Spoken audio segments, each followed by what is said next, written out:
Before you hear my story, let me ask you something. What would you do if the person you loved most in this world humiliated you in front of everyone? What if you sacrificed your own dreams to build theirs, only to be mocked and discarded like you never mattered? I stayed quiet for too long, but when I found out the truth, everything changed. Let me tell you how. I went from being invisible to unforgettable. Don't forget to subscribe and tell me in the comments, where are you watching from? My name is Helen Carter. I'm years old, widow, artist, grandmother. I've never had a big life, never needed one. I lived quietly in a modest little home in Montclair, Vermont. My days were spent painting, listening to the wind, and thinking of the people I loved, mostly Madison. Madison is my granddaughter. I raised her like a daughter, really my own daughter. Lauren had her it. She was overwhelmed, working 2 jobs just to stay afloat. So Madison spent her early years with me, finger painting in the kitchen, riding her tricycle in our cracked driveway, helping me pick dandelions for bouquets that wilted in jelly jars by the window. She used to call me Nana, not Grandma, not Granny, just Nana. When she was little, I was her whole world. Years passed, she grew up. The world took over. iPads replaced storybooks, social media replaced those kitchen painting sessions, and I just stood back, proud but quietly heartbroken, watching her life drift into something I barely recognized. But I kept loving her. I never stopped, and for 12 years I did something she never knew. Every month I put aside whatever I could from my fixed income, birthday money, grocery savings, even skipped medications to build a college fund for her. I knew she wanted to go to CalArts, that big, shiny, expensive school in California that all the artsy kids dream about. Tuition, insane living costs, worse. But I believed in her dream more than she did, even though she'd stopped painting years ago, even though she never mentioned it anymore, even though she didn't really visit much unless she needed something. Still, I believed, and for her 18th birthday, I wanted to give her something more than money. I wanted to remind her of who she used to be, of who we used to be. So I painted her a gift, not just a painting, a memory on canvas. I spent weeks on it. Every stroke was a heartbeat. I painted the old swing in our backyard, the one she loved when she was 5, the golden retriever we had, Max, who passed away when she was 10, the daffodils that bloomed outside her window every April, a soft watercolor sky above it all. I wrapped it carefully in brown craft paper and tied it with a white satin ribbon, slipped a little card inside that said, "May your future be as bright as the little girl you used to be." I smiled as I placed it in the back seat of me car, heart full, hopeful. I imagined her face lighting up when she opened it. I imagined her hugging me, maybe even crying a little. I imagined wrong. The party was nothing like the birthdays I used to throw for her. Backyard barbecues, cake baked from scratch, streamers hung with tape, and love. No, this was glossy. Her mother, Lauren, had gone all out. White linen tables under a giant tent, a catered buffet, a DJ. Madison had a whole table just for her, gifts stacked high with fancy boxes in designer wrapping paper. Everything screamed money, everything except for May stood there in my old gray cardigan, clutching the painting like it was made of glass. No one really noticed I'd arrived. That was okay. I wasn't here for them. Madison wore a tight pink dress and heels higher than I could ever manage. She moved from table to table, laughing loudly, taking selfies, surrounded by friends who barely acknowledged me. Eventually, Lauren spotted me and forced a polite smile. "Oh, you made it," she said, like I was a distant cousin, and not the woman who once changed her child's diapers. I handed her the gift and smiled gently. "Where should I?" "You can just put it with the others," she said, already turning away. But I didn't. Something told me to wait. I wanted to give it to Madison myself. I needed to. When she finally got around to opening the gifts, the crowd gathered, people recorded with their phones. She tore through boxes, designer bags, cash, cards, AirPods. Then she reached mine. I saw her pause. My wrapping wasn't fancy. It was humble, handmade. "Oh, this one's from my Nana," she said, forcing a smile. She unwrapped the paper, opened the box, and held up the painting. Silence. Then came the laugh. "Are you serious?"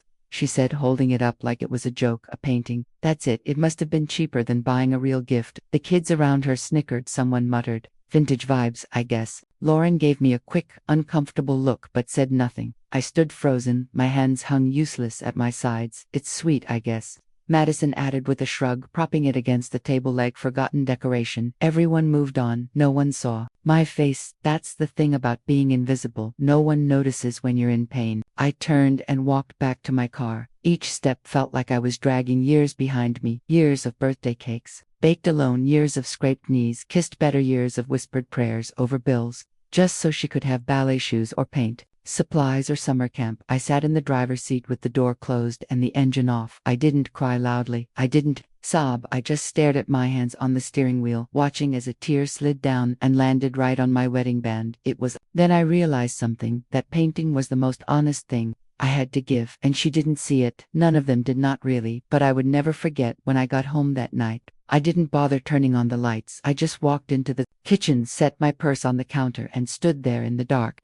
The silence of the house wrapped around me like an old friend. No laughter, no music, no voices telling me to smile more, no onisking if I was okay. I opened the cupboard, took out a chipped teacup, filled it with tap water, and sat down at the table where I used to help Madison with her homework, where she used to sit, cross-legged, hair in a ponytail, asking me what colors to use in her drawings. I glanced toward the painting, cornered the easel, stood bare the table beside it, cluttered with brushes and dried out tubes of paint sat untouched since the day I finished her birthday gift, that painting. It took me weeks of aching wrists and blurred vision, weeks of waking up at night because I thought of one more detail to add. She called it cheap it. And they all laughed. I stared down at my teacup. My reflection was barely visible in the ripples then. I stood up, walked to the hallway, opened the drawer where I kept the folder labeled College Fund Madison. It was a thick folder stuffed with every document, receipt, and printout from the savings account I'd built slowly, over 12 long years. Every deposit, every transfer, every small sacrifice. I'd skipped new clothes. I'd skipped haircuts. I canceled cablevery time. I put that money aside. I told myself it'll be worth it. She's worth it. I turned on my old desktop computer, the one I barely used anymore, logged into the online banking portal, typed in my password, the same one I used since the day I opened the account for Madison. The balance blinked on the screen. Thus, I stared at it. For a long time, I knew exactly how much every dollar cost me. Then I clicked transfer, not to Madison, not to the college fund, to me, to my personal checking account.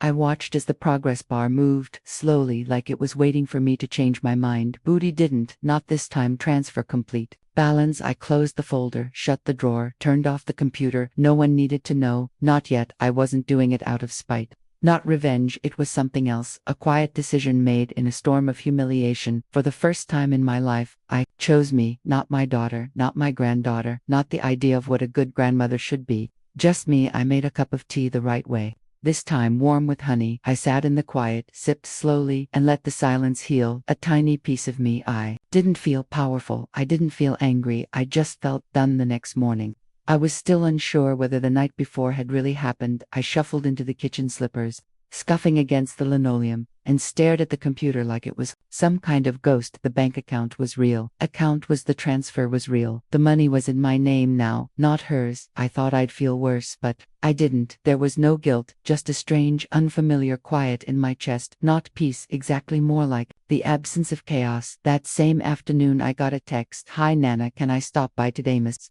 I stared at the screen for a long time. She hadn't called me, Nana, in months, maybe longer. I didn't answer right away. 2 hours later, there she was, Madison, on my porch, with a tray of cookies from that expensive bakery downtown, the kind I could never afford but always admired. In the window when we passed by, her hair was pulled back, her makeup lighter than usual, her smile too bright to be real. "Nana," she chirped, wrapping her arms around me. Before I could even react, I stiffened my body, remembered the party, her voice echoing in front of her friends, her laughter stabbing like cold glass. But I let her hog me. She smelled like expensive shampoo and sugar, nothing like childhood anymore. "I was just thinking about you," she said, walking into the kitchen like she used to when she was small. I wanted to apologize for the party. I was just overwhelmed. I didn't mean what I said. She sat at the table, folded her hands. Her nails were perfect. Her phone glowed softly in her lap.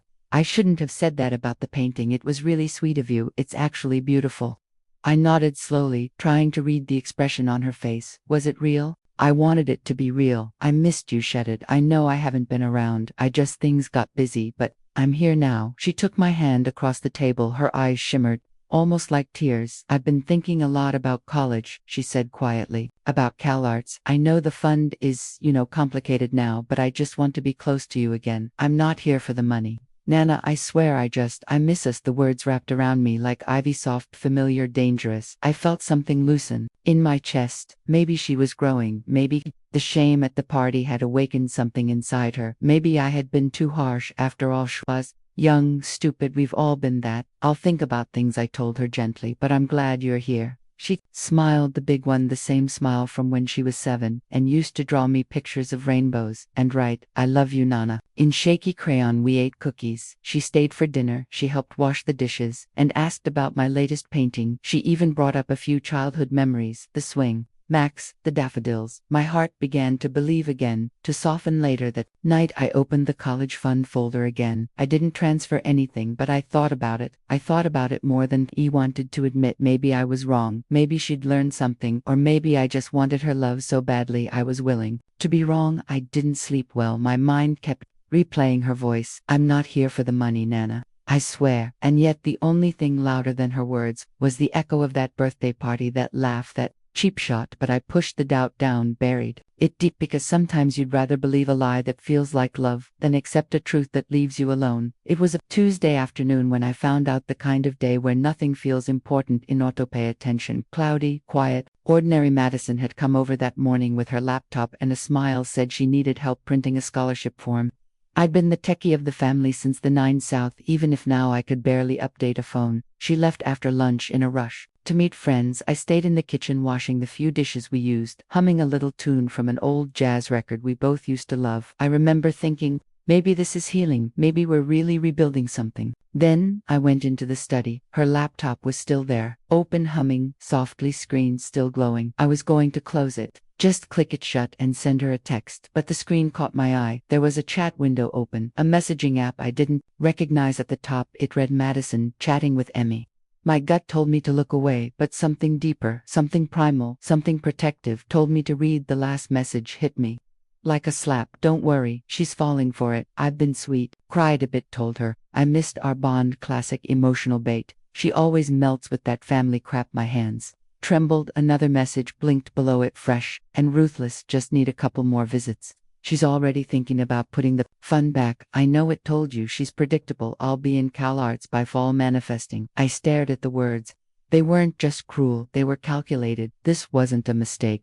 It wasn't a slip of the tongue. It was a plan. Everything, the visits, the hugs, the stories about Max and the daffodils, every tear, every cookie, was a script written to manipulate me. I didn't know how long I stood there. Could have been minutes, could have been hours. My legs finally carried me to the sofa, and I sat down slowly, laptop still open on my lap, the words blaring like neon signs. Her voice, her sweetness, every "Nana, I missed you," played in my head like a broken record, and every single one sounded faker now than the last. I felt cold, like someone had turned off the sun. How did I not see it? How did I fall for it again? I looked at her messages, peppered with emojis and exclamation points, like they weren't even written by the girl I raised. She sounded like a stranger, worse, a predator targeting my emotions, manipulating my heart, using love as a weapon. I wanted to scream, but I couldn't make a sound. Instead, I closed the laptop slowly, like shutting a casket. The grief was real, but this time it wasn't grief for a person I'd lost. It was for a person who never really existed. The version of Madison in my head, the sweet, curious child with paint on her cheeks who once told me I was her best friend. That girl was gone. Maybe she'd been gone for longer than I realized. I sat in silence for the rest of the day, letting it sink in. This wasn't just disappointment, it was betrayal. And it wasn't accidental, it was intentional. I walked to my painting corner later that evening, pulled the cloth off the canvas she had mocked at the party. There it was, our story in brushstrokes, the old swing, the dog, the daffodils, and all I could see now was what she had called it. Cheap. But for me it was never about price. It was about memory, about effort, about love. And I finally understood something. She hadn't rejected the painting, she had rejected me. I whispered to the canvas, my voice steady, "This time you're not the one who's worthless, and neither am I." That night I didn't sleep, I didn't even try.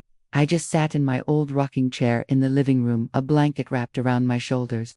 The house dark, except for the faint yellow glow of the porch light leaking through the curtains. It was strange how quiet pain could be, how it didn't always scream. Sometimes it just sat beside you, breathing in sync, waiting for you to acknowledge it. I kept hearing her voice in my head over and over. "She always melts with that family crap." I thought of all the times I had melted when Lauren slammed doors and called my overbearing. I let it go when Madison started visiting less. I convinced myself she was just busy when I was forgotten. On holidays I baked cookies and dropped them off anyway. I melted because love made me soft, because I believed in forgiveness, in loyalty, in second chances. But now I saw it for what it was: survival. I had spent a lifetime sacrificing pieces of myself so no one would leave. I gave until there was nothing left, and then I gave more, and for what? So my granddaughter could laugh behind my back, so I could be manipulated into handing over my life savings like some gullible, lonely old woman. I felt rage that night, not loud rage, not destructive. It was a quiet, focused kind of rage, the kind that sharpens you, that peels the wool off your eyes and shows you who you've become and who you're done being around. I got up, walked to the painting she called cheap, and stood in front of it for a long time. The memories on that canvas no longer hurt. They weren't bruises anymore. They were proof that I had loved, that I had given my best, that I had been real, even when they weren't. I whispered, "You're not going into a closet, not anymore." And I meant it. I turned to my bookshelf, pulled out an old camera I hadn't used in years, and took a picture of the painting. Then I sat down at my desk, turned on my computer, and typed. I found an online group for older women artists, a quiet corner of the internet where people posted their work, shared stories, encouraged each other. My fingers trembled slightly, but I uploaded the photo. In the caption box I wrote, "This painting was called Cheap by someone I love, but it was painted with everything I had left. Every brushstroke is emery, every color a piece of my heart. Maybe it's not enough for some people, but it was everything to me." I hit posts. I didn't expect much, maybe a few likes, a kind comment or two, but it wasn't about attention. It was about finally using my voice, not just my brushes, to tell the truth. I left the computer on and went back to the living room, made tea, sat in silence, and for the first time in a long, long while, I didn't feel invisible. I felt awake. When I woke up the next morning, the sun was already filtering through the curtains, casting long golden lines across the floor. My tea from the night before sat cold on the end table, untouched. I stretched my body, stiff but strangely energized, like something inside me had shifted. I shuffled over to the computer, not expecting much. Then I saw it. The screen was glowing with notifications, likes, comments, shares. I blinked. The painting I posted, that painting had caught fire overnight. Not just a spark of sympathy. No, people were seeing it, really seeing it. I clicked into the comments. This made me cry. There's so much emotion here. Whoever called this cheap doesn't know what love is. Do you sell prints? I want this hanging in my home. Please tell me you're exhibiting somewhere. My heart pounded. I felt flushed, dizzy. Even I scrolled further. Messages had started pouring in, direct messages from strangers, women, mostly women who were mothers, grandmothers, daughters, women who said they saw themselves in my story, that they'd been called to sentimental, to giving, to soft, but this painting, it was power. And then one message stood out. "Hi Helen, I'm a curator for a small gallery in Brooklyn. Your piece stopped me cold. Would you consider exhibiting it? Well, be honored." I read the message 3 times. Brooklyn, a gallery. I looked back at the painting, still leaning quietly against the wall near the dining room, half in shadow. The swing, the dog, the daffodils. My memories made public. My hurt turned into something beautiful. I answered with trembling hands, "Yes, I'd be honored to." Within hours, more messages arrived. Art magazines, influencers, a woman from a major platform asking if I would do a feature story. It was like I had thrown a tiny stone into a still lake and somehow triggered a tidal wave. Later that afternoon, the curator from Brooklyn called me. Her name was Dana. She said she wanted to fly in to pick up the painting herself. "I want to treat this piece with the care it deserves," she told me. "It's not just art, it's a story people need to hear." She asked about the title. I hesitated, then I smiled. "Call it Their Rejected Gift." Dana paused, then said, "Perfect." After we hung up, I sat at my kitchen table and let it wash over me. It wasn't about revenge. It wasn't even about Madison anymore. It was about me reclaiming the parts of myself I had given away too freely. It was about taking what they dismissed and turning it into something untouchable. That night, I didn't just sleep. I dreamed of color, of light, of finally being seen. 2 weeks later, I stood in the middle of a sunlit gallery in Brooklyn, my hands shaking as people moved around me, murmuring, studying, pausing longer than ever thought they would. My painting hung on a clean white wall, framed simply, lit softly. It looked powerful, not because of technique or style, but because of the story behind it. My story, The Rejected Gift. The placard read by Helen Carter. I must have stared at that little sign for 5 full minutes. Dana, the curator, came up beside me. "We had over 300 people at the opening," she whispered. "It's the most attention we've gotten all season." I blinked, stunned. She smiled, "And there's more." She led me to her office in the back. A quiet little space filled with sketches and portfolios. On the desk, Wasa printed email. A private collector in Manhattan wanted to buy the piece. $20,000 cash. I stared at the number. It didn't feel real. Dana watched my expression. You don't have to sell it, she said softly, but if you do, this could fund a new studio, travel materials, whatever you want. You've got something rare. Helen, voice and heart. My lips trembled for so long. I had thought my voice didn't matter, that my heart was a burden, that all I was a vessel for other people's dreams. But here, now, my pain had value, my truth had worth. I nodded. Tell him yes. We sealed the deal that day. I signed my first artist's contract, my hand barely steady enough to hold the pen. Dana insisted on taking a photo of me in front of the painting before it left the gallery. Smile like you mean it, she said, and I did, for the first time in what felt like years. I really meant it. Back home in Vermont, things were different. Lauren called once out of the blue, just to say she heard my painting was getting attention. No apology, no congratulations, just curiosity.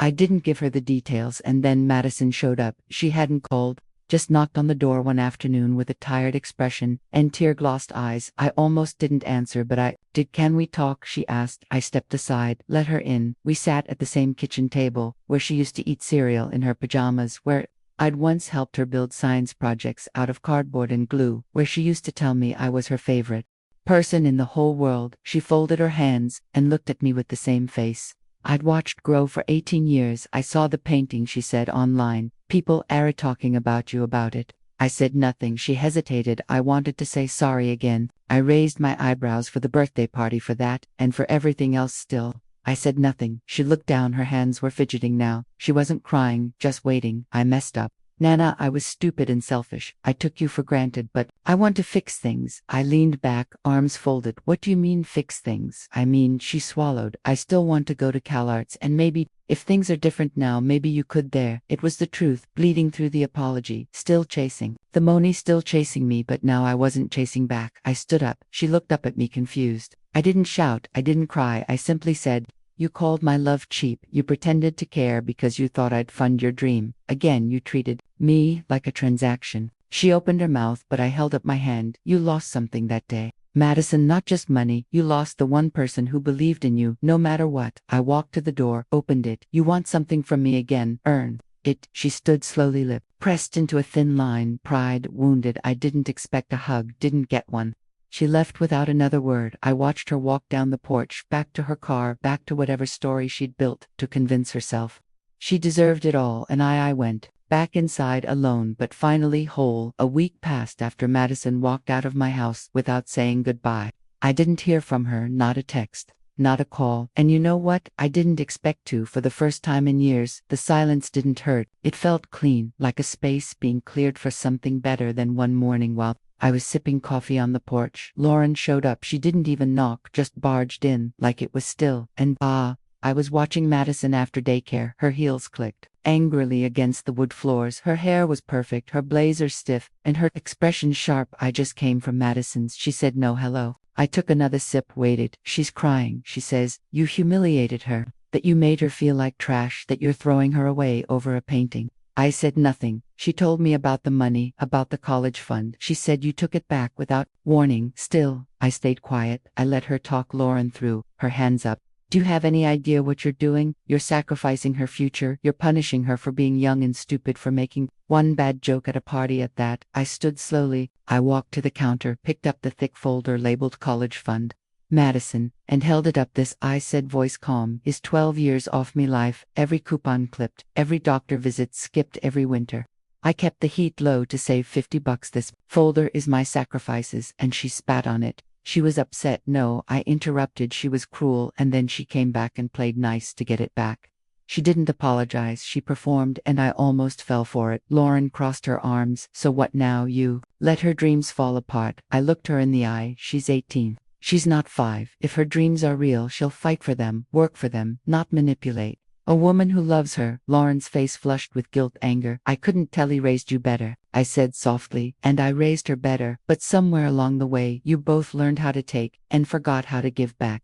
Lauren looked away. I walked to the desk, pulled out a new folder, and set it down. This one was labeled in fresh black marker. Fondo de Libertad, Helen Carter. I'm using the money now, not on anyone else. On me. She stared at it, her mouth opened slightly, but no sound came out. I gave you both decades, I said. Now, I'm taking a few years back. Lauren finally whispered, you really won't pay for CalArts? No, I said without hesitation. I already paid in full with everything I had, and you threw it away." She left in silence, and I poured another cup of coffee. My hands didn't shake this time. They say when one door closes, another opens, but sometimes it's not about doors, sometimes it's about the walls crumbling down. So you can finally see the sky. A few days after Lauren stormed out, I received an email from an editor at the New York Chronicle. She'd read about the gallery exhibition, seen my painting, and wanted to feature him in a piece titled Late Bloomers, Women Who Found Their Voice. After I laughed when I saw the subject line, late bloomer, maybe or maybe. I'd always had something to say. I'd just been talked over too many times to hear myself. The interview was over the phone. The editor was warm, curious, and kind. She asked about the painting, the meaning behind it, my journey as an artist.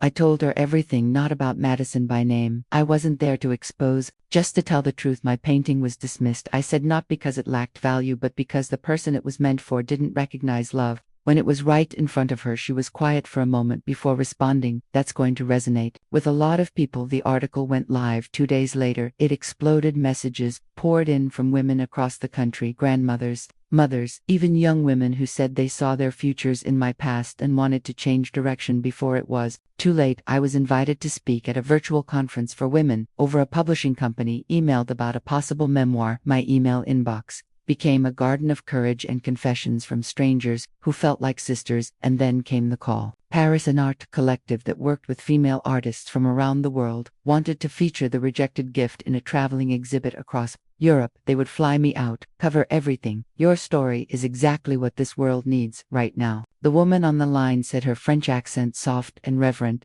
After I hung up, I sat still for a long time. I wasn't just seen, I was heard, and not for being someone's mother or grandmother, for being Helen. That night I walked into my studio and pulled out a blank canvas.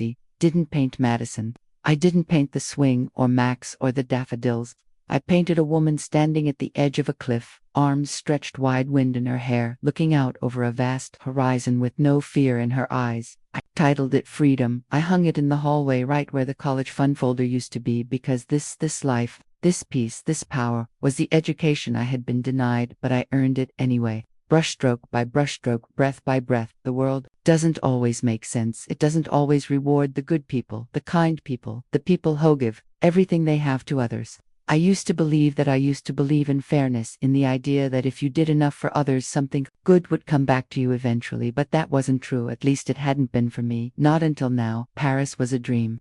I walked into that gallery on the sand like I was a different person, like I had never known rejection, never known silence. The city, the lights, the people, all of it was so much brighter than I had ever imagined. The artists around me were young, beautiful, energetic. They had the kind of futures I used to dream about for myself a lifetime ago, but that wasn't the life I wanted anymore. I didn't need the bright lights to tell me I was worthy. I was worthy in my own right, and when my painting was finally revealed to the audience that evening, I watched them stop, silent, staring. Some teared up, some stood unmoving, like they were trying to absorb every drop of emotion I had put into that canvas. I wasn't just showing my art to them, I was showing me. I had never known how much it could hurt to finally be seen, to finally recognize for something I had always given so freely, the love, the sacrifice, the pieces of myself I had buried so others could rise. But when I walked into that gallery, no one expected me to be anything but myself. Later, as I stood by my painting, the same one Madison had mocked, I received more offers, more invitations. A major gallery in London wanted to feature my work. A woman from an art collection in Australia said she wanted to include my pieces in an exhibit on female empowerment. I was invited to speak at more events, share my story, share my art. The emails flooded in, calls came nonstop, and in each one I heard something new. Your story matters, your voice is important, but none of it mattered as much as the next moment. One evening after the show in Paris, I walked along the river, the city lights twinkling in the distance. It felt surreal, like a dream, one I never thought I could touch. I sat down at a small cafe, alone, a small glass of wine in front of me, a slice of bread on the table. The world seemed so vast, and yet I was no longer small. I was no longer the quiet woman in the background, blending into the shadows. I was Helen Carter, an artistic creator, a woman who finally understood her own worth.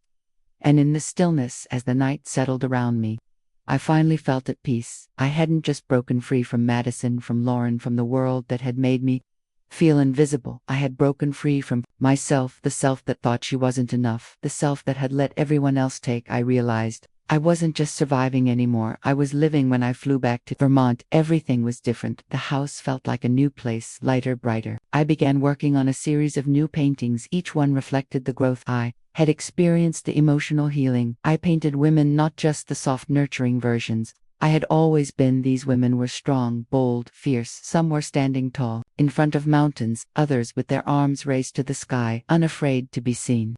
I was no longer the woman who stayed quiet, who allowed herself to be forgotten. I wasn't invisible anymore, and neither was my art. But the true gift, the real freedom, it came when I took my place in this world without hesitation, without apology. I was finally the woman I had always been meant to be, and that was priceless. I had been back from Paris for a few weeks now, and everything had changed, not just in the world around me but within myself. The emails still flooded in, the offers kept coming, art collectors, galleries, press outlets, all asking for a piece of me, of my story, of my art. It was surreal, and yet somehow it all felt so right. But I didn't chase the fame, I didn't chase the recognition. What mattered now wasn't the applause or the money, it was the quiet moments I got to spend in my own skin, unburdened, unapologetic, and finally at peace. One evening I stood on the porch of my home in Vermont, watching the sun dip below the horizon. The landscape stretched out in front of me, fields, trees, the small creek running through the property. The wind carried the scent of pine, and the world felt alive, alive in a way it hadn't in years. I had no idea where Madison was now. I had stopped asking. Lauren hadn't called. Maybe they were still angry, maybe they were still upset that I wasn't the woman I used to be, the one who gave everything without question, without ever asking for anything in return. But that woman was gone, and in her place was someone stronger, someone who knew her worth. I painted every day now. I didn't think about Madison anymore. When I picked up my brush, I thought about what came next. I painted women with open arms, standing tall, gazing into the unknown with no fear in their eyes. And when I finished those paintings, I didn't just display them in my studio. I shared them with the world. They spoke to the hearts of women who, like me, had been silenced or overlooked, women who had lived their lives in the shadows of others, who had been told that their love wasn't enough. That was the moment I realized what had happened. I had given my heart away 4 years without realizing I was the one who needed to be seen. The most unexpected thing happened that day when I received a letter in the mail, a small envelope with a simple return address, Madison's name, written in careful, familiar script. My chest tightened as I tore it open. I didn't know what to expect. I hadn't heard from her in months. The letter was short. Nana, I can't undo the hurt I caused you, and I'm not asking for anything. I've been working on myself, and I know I don't deserve your forgiveness, but I do want to say I'm sorry. I've been selfish, and I regret how I treated you. I hope one day you'll see me differently, love. Madison. I read it twice, the words sinking in slowly. I wasn't angry, not anymore.